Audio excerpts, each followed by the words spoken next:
Channeling the motor harness is one of the most important parts of installing the electrical system, because if we get it wrong, then that harness can pinch and we will need to replace it again. So to start, we're going to go up through the bottom of the mounting arm. Now, the very first critical decision we need to make is to route that harness underneath the first wire cover and then over the pin that holds the pitch arm.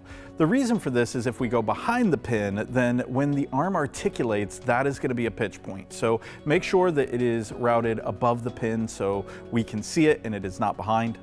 Next, we are going to continue our way up the back. If you have any cable hider there, we are going to go ahead and tuck the wire behind it. We are going to go above the second pin. So above the second pin, into the arm itself, where it will continue on through the cable hider.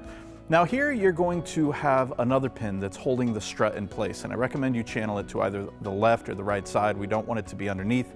This is going to be almost to the final way home.